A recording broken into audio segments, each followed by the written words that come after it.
ఇప్పుడు వైరాగ్య ప్రకరణములోని 3వ అధ్యాయము శ్రీరామావతారం. వాల్మీకి మహర్షి ఇలా చెప్తున్నారు: ఓ అరిష్టనేమి, నీ ఇష్టదైవమైన ఆ నారాయణుడే భక్తుల శాపాలను పరిపూర్ణమునర్చే నిమిత్తం ఒక రాజు వేషం ధరించి ఈ భూమిపై సంచరించాడు. తన అఖండత్వము, అద్వితీయ చిదానంద స్వరూపమును ఏమరచిన వాని వలె అవతరించి లోకములను పావనం చేశాడు. చైతన్య విగ్రహుడగు శ్రీమన్నారాయణునికి లీలామాత్రంగా వేరువేరు సందర్భములలో ప్రాప్తించిన శాపముల గురించి మొదటగా చెప్తాను విను. ఒకప్పుడు జగత్ప్రభువగు నారాయణుడు బ్రహ్మలోకం వచ్చాడు. బ్రహ్మదేవునితో సహా సర్వ బ్రహ్మలోకవాసులు ఆయనను పూజించారు. బ్రహ్మమానస పుత్రుడగు సనత్కుమారుడు మాత్రం, నేను నిష్కాముడును కదా, ఈ చరాచర సృష్టిలో నాకు కావలసిందేమున్నది, ఆశ్రయించవలసిందేమున్నది అని తలచి మాధవుని పూజించనే లేదు. ఇది గమనించిన గోవిందుడు, ఓయి మిత్రమా, సనత్కుమారా, నీవు నిష్కాముడవే కావచ్చు, కానీ యుక్తాయుక్తములు మరువరాదు కదా. అందుచేత కుమారస్వామివై జన్మించి కామార్తుడవు అగుదువుగాక అని శపించాడు. అందుకు ప్రతిగా సనత్కుమారుడు, నారాయణ, అట్లా అయితే నీవు నీ సర్వజ్ఞత్వమును కోల్పోయి కొంతకాలం అజ్ఞానివై భూమిపై సంచరించెదవుగాక అని శపించాడు.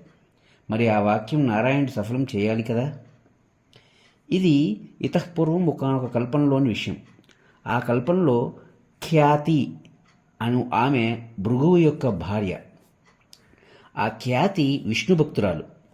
సర్వాంతర్యామియగు విష్ణువునందు లీనమగుదునుగాక అని కోరుకుని భక్తి శ్రద్ధలతో ఆరాధించింది. భక్తవత్సలుడగు విష్ణుమూర్తి తన భక్తురాలి కోరికను అట్లే సఫలం చేశారు.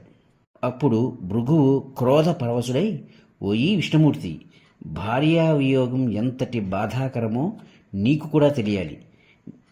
నీకు కూడా నాలాగానే భార్యా వియోగం కలుగుగాక అని శపించాడు.